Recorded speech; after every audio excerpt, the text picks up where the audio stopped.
नमस्कार दर्शकों, YouTube के मेरे चैनल में आप सबका स्वागत है। आज मैं वीडियो लेकर आई हूँ मकर लगन व मकर राशि के लिए मई 2023 का राशिफल। अगर आपका मकर लगन है तो भी आप ये वीडियो देख सकते हैं और अगर आपकी मकर राशि है तो भी आप ये वीडियो देख सकते हैं। सबसे पहले हम देखते हैं कि मई के माह में ग्रहों का गोचर क्या रहेगा।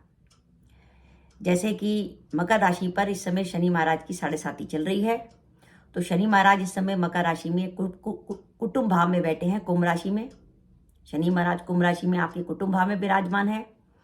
इस महादेव गुरु बृहस्पति आपके चौथे भाव में होंगे मेष राशि में, जहां गुरु की सूर्य बुध व राहु के संग युति होगी।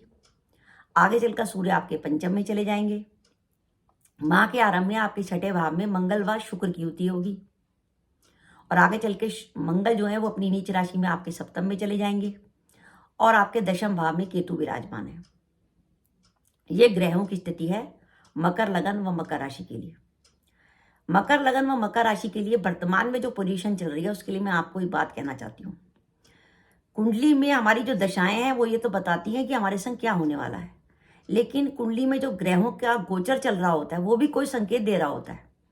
जैसे आप लोगों ने देखा होगा कि जब भी शनि के 7.5 आती है तो लाइफ में बहुत जबरदस्त परिवर्तन आता है, क्योंकि शनि पहले द्वादश में चलेंगे, फिर लगन पर चलेंगे, फिर कुटुंब में चलेंगे। यानी आपके कैरियर से जुड़ी घटनाएं घटती हैं, आपके कुटुंब में कुछ घटनाएं होती हैं, माता पिता के संग कुछ होता है, परिवार में कुछ घटना होती है। तो ऐसा ही कुछ है कि मकर लगन व मकर राशि की अगर बात करें तो मकर राशि पर शनि की 7.5 चल रही है। शनि महाराज कुटुंब भाव में बैठ गए। शनि महाराज के कुटुंब भाव में बैठने का मतलब है कि वो संकेत दे रहे हैं कि आप कुटुंब से दूर जाइए। और मैंने देखा है अगर गोचर में कोई ग्रह संकेत दे रहा है और आप उसके हिसाब से काम करें तो आपको बहुत बेटर अपॉर्चुनिटी मिलती है। और इधर तो शनि महाराज कुटुंब में बैठ के संकेत दे रहे हैं कि आप अपनी वर्तमान जगह को छोड़िए, और इधर देवगुरु बृहस्पति आपके चौथे भाव में आ गए। गुरु और शनि जब चौथे भाव में आ जाते हैं तो जातक का स्थान परिवर्तन कराते हैं, और साथ ही इस समय आपका चौथा और दशम भाव राहु केतु के अक्ष में भी चल रहा है। दशम भाव में केतु का चलना इस बात का संकेत है कि कैरियर में कोई परिवर्तन। अब बात ये आती है कि परिवर्तन होगा तो कैसा होगा। तो मेरा ये मानना है अगर आपका इस अवधि में जब तक शनि कुंभ राशि में है और जब तक देवगुरु बृहस्पति आपके मई 2024 तक चौथे भाव में विराज रहे हैं, मेरा ये मानना है कोई भी परिवर्तन होगा तो वो आपकी जगह जरूर चेंज कराएगा। तो पहली बात, मकर लगन व मकर राशि के वो जातक जो फॉरेन सेटलमेंट का सोच रहे थे, बहुत लंबे समय से सोच रहे थे फॉरेन सेटलमेंट के लिए, उनके लिए बहुत समय बढ़िया है। आप अपने पीआर की कोशिश कर रहे थे, विदेश में सेटलमेंट की कोशिश कर रहे थे, वीजा के लिए आपने अप्लाई कर रखा था, तो आप कोशिश करिए। अब शनि के संग गुरु भी आ गए हैं आपके चौथे भाव में। अब गुरु और राहु चौथे आप भाव को पीड़ित कर रहे हैं। द्वादश आपके चौथे भाव में चल रहा है, यानी आपका अपना घर छोड़ने का समय आ गया है। तो आप अपने पीआर की कोशिशों को और भी बढ़ा दीजिए, पहली बात।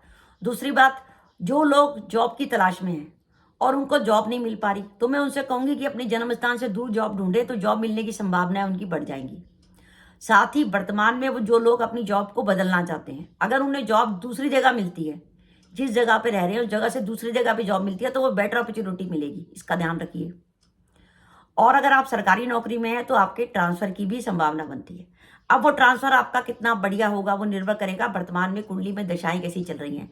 जैसे पंचमेश या दशमेश शुक्र की चल रही है, या भाग्येश बुध की चल रही है, या धनेश शनि की, या लाभेश मंगल की दशा या अंतर्दशा चल रही है। तो ये ग्रह ऐसे हैं जो आपको अच्छी जगह ले जा सकते हैं। लेकिन कुछ दशाएं नेगेटिव, जैसे अष्टमेश सूर्य की चल रही है या द्वादश गुरु की चल रही है, तो ऐसी स्थिति में ट्रांसफर आपके लिए थोड़ा सा नेगेटिव होने की संभावना भी बन सकती है। ट्रांसफर नेगेटिव ना हो उसके लिए उपाय के तौर पे आप रोज सुबह सूर्य को जब जल चढ़ाएं तो लाल मिर्च के 21 दाने जो हैं जल में डालकर सूर्य को अर्पित करें। लाल मिर्च ले लीजिए 2-3 और उसमें से टोटल दाने निकाल लीजिए 21, उनको जल में डालकर सूर्य को अर्पित करें और ओम सूर्य घृणाय नमः का मंत्र जाप करें, 21 बार बोलें, तो आपके ट्रांसफर के पॉजिटिव जगह होने की संभावना बढ़िया बन जाएगी। ये बातें तो हो गई कि आपके जगह बदलने का संकेत मकर लगन व मकर राशि के लिए आ रहा है। एक संकेत कुंडली और संकेत दे रही है कि जो लोग लंबे समय से प्रॉपर्टी खरीदने के लिए सोच रहे थे उसके लिए समय बहुत बढ़िया है। और बाई चांस आपकी कुंडली में मंगल की, गुरु की या शुक्र की दशा या अंतर्दशा चल रही है तो ये बेहतरीन समय होगा आपके लिए प्रॉपर्टी में इन्वेस्ट करने का। और इस माह बुध भी आपके चौथे भाव में गोचर करेंगे, तो वो कहेंगे कि आप चाहें तो अपना वर्तमान अपना वाहन भी बदल सकते हैं, गाड़ी, स्कूटर, व्हीकल जो भी बदलना चाहें। यानी घर में चौथे भाव से संबंधित सुख सुविधाएं आने की संभावना बनी हुई है। इसके साथ ही इस माह एक विशेष योग ये रहेगा कि सूर्य वैसे हैं तो अष्टमेश, लेकिन वो अपनी उच्च राशि मेष में माह के आरंभ में रहेंगे बुध के साथ, और वो आपके दशम भाव को देखेंगे। ये इस बात का संकेत मिल रहा है कि कई बार ऐसा होता है कि हमारे कुछ अच्छे कॉन्टैक्ट्स होते हैं और कई बार तो वो कॉन्टैक्ट्स हमारे काम नहीं आते, लेकिन आप इस माह कोशिश करिए, आपके अगर किसी अच्छे लोगों से कॉन्टैक्ट्स हैं तो वो आपको अच्छी सहायता मदद करेंगे। इस माह आपको प्रतिष्ठित लोगों से मदद मिल सकती है जो आपके कैरियर के लिए बड़ी अच्छी ग्रोथ देगी। ये बातें वर्तमान में जिनका कोर्ट केस चल रहा है तो कोर्ट केस के लिए चिंता नहीं है, क्योंकि मंगल छठे भाव में चल रहे हैं, लेकिन आगे चलकर मंगल छठा भाव भी छोड़ देंगे और फिर छठे भाव में रह जाएंगे शुक्र। तो जो जिनका कोर्ट केस चल रहा है वो थोड़ा संभल के चलें, क्योंकि छठे भाव में शुक्र का चलने का मतलब है कि आपके जो शत्रु इस तरीके से प्रबल हो जाएंगे कि जैसे किसी ने पानी में कंकड़ मार दिया, क्योंकि छठे भाव में शुक्र जो है वो शत्रुओं को प्रबल करता है। ज्यादा परेशानी ना भी दे पाए, लेकिन मानसिक परेशानी आपको दे सकते हैं। इसलिए उपाय के तौर पे अगर आपके कार्यस्थल पर शत्रु हैं तो एक तो कार्यस्थल पर किसी प्रकार के वाद विवाद से बचिएगा, क्योंकि शुक्र जो है वो आपका दशमेश भी है, वो दशमेश होकर आपके छठे भाव में गया है, तो कार्यस्थल पर वाद विवाद से बचिएगा। साथ ही अगर आपको शत्रु से ज्यादा परेशानी हो तो आप किसी भी पंसारी की दुकान पे जाके 8 धतूरे के बीज ले जाइए और उसको अपने पर्स में रख लीजिए। जेंट्स है वो अपने वॉलेट में रख ले और लेडीज जो है वो अपने पर्स में रख ले। वो 8 धतूरे के बीज जो हैं वो शत्रु को आपके ऊपर हावी नहीं होने देंगे। और रात को नींद में अगर कोई बाधा आ रही है, क्योंकि चौथे भाव में इतने ग्रह चल रहे हैं, तो आप एक सुनार से चांदी की मछली बनवा के, छोटी सी नॉमिनल, बिल्कुल प्रतीकात्मक, इतनी सी मछली बनवा लीजिए, प्रतीकात्मक चांदी की मछली, और उसको अपने तकिए के नीचे रख के सोइए। उससे आपको नींद अच्छी आएगी और साथ ही आपके शत्रुओं से भी आपको बचाव होगा। इस बातों का ध्यान रखिए। ये तो बात हो गई आपके कैरियर के लिए। अब पारिवारिक जीवन की बात करें तो मंगल आपके सप्तम भाव में जाएंगे, तो जीवन साथी के हेल्थ को लेकर चिंता। साथ ही मंगल आपके लगन को देखेंगे तो आपके क्रोध की मात्रा बढ़ेगी, तो अपनी क्रोध पर नियंत्रण रखिएगा। मंगल की दृष्टि कुटुंब भाव पर होगी, जिसके कारण आपकी वाणी कटु हो सकती है, आपकी वाणी से लोग नाराज हो सकते हैं, तो अपने पे आत्मनियंत्रण रखिएगा। इसके अलावा इस माह सूर्य आपके अष्टमेश होकर पंचम में रहेंगे। सूर्य पहले अष्टमेश होकर आपके चौथे भाव में रहेंगे, फिर पंचम में रहेंगे। सूर्य का चौथे भाव में होना और चौथे भाव में द्वादश गुरु का और राहु का होना इस बात का संकेत है कि माता के स्वास्थ्य को लेकर चिंता। अगर आपकी माता जी का स्वास्थ्य खराब चल रहा है तो उनके स्वास्थ्य का विशेष रूप से ध्यान रखिएगा। इसके अलावा जब सूर्य पंचम में आ जाएंगे तो आपको संतान से जुड़ी चिंता दे सकते हैं, तो संतान की हेल्थ को लेकर, संतान की एजुकेशन को लेकर, या संतान के संग आपके संबंधों में कुछ किसी प्रकार का, अगर संतान बड़ी है तो संबंधों में किसी प्रकार के तनाव आने की संभावना भी बनती है। साथ ही साथ कुटुंब में किसी प्रकार का विवाद होने की संभावना बनती है, तो कुटुंब के विवाद से अपने को दूर रखने की कोशिश करिए। आपस में जो भी बातें हो आराम से बैठ के सुलझाइए, वाद विवाद को बढ़ाने की कोशिश बिल्कुल मत करिए। और सबसे बड़ी बात आती है हेल्थ को लेकर। साढ़े साथी में हेल्थ का ध्यान रखना जरूरी है, और विशेषकर इस माह अगर हम बात करें तो आपका चौथा भाव और पंचम भाव और छठा भाव, तीनों भाव पाप पीड़ित हैं।